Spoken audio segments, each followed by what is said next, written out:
বাংলা সিনেমার চিরসবুজ নায়িকা সময় যেন যার কাছে থমকে আছে। ৪৫-এ পা রাখলেও সৌন্দর্য আর হাসিতে এখনো মুগ্ধ করেন লাখো ভক্তকে। তিনি পূর্ণিমা। তবে এবার অভিনয় নয়, আলোচনার কেন্দ্রবিন্দুতে উঠে এসেছেন এক রহস্যময় বান্ধবীকে ঘিরে। কয়েকদিন আগে সামাজিক যোগাযোগ মাধ্যমে একটি ভিডিও পোস্ট করেন পূর্ণিমা।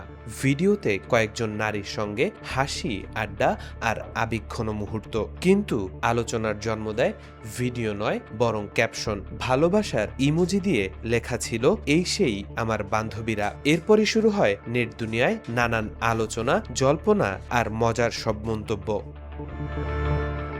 অবশেষে সেই ভাইরাল প্রসঙ্গ নিয়ে নিজেই মুখ খুললেন পূর্ণিমা। এক অনুষ্ঠানে জানালেন, রহস্য বলে আসলে কিছুই ছিল না। তিনি নিয়মিত একটি রিসোর্টে যান। সেখানে রান্নাঘরের কর্মীদের সঙ্গে তার গড়ে উঠেছে দারুণ আন্তরিক সম্পর্ক। পূর্ণিমার ভাষায়, আমি সেখানে গেলে ওরা অপেক্ষা করে থাকে। কি রান্না হচ্ছে আমি দেখি, মাঝে মাঝে শশা কাটি, লেবু কাটি। ওরা আমাকে খুব আন্তরিকভাবে ভালোবাসে। অর্থাৎ যাদের নিয়ে এত আলোচনা তারা আসলে সেই রিসোর্টের পরিচিত মানুষজন। তবে সবচেয়ে মজার মন্তব্যটি আসে শেষে। হেসে হেসেই পূর্ণিমা বলেন, ভিডিওটা তো আমিই দিয়েছিলাম। পরে তো আসল বান্ধবীর সঙ্গেও আরেকটা ভিডিও দিয়েছি। আসলে আমি বান্ধবী বানাইনি, বান্ধবী বানিয়েছেন আপনারাই।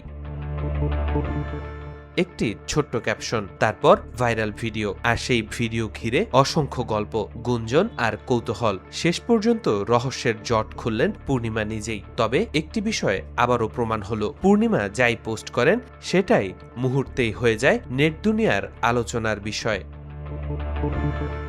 তাওফিকুল ইসলাম, আজকাল।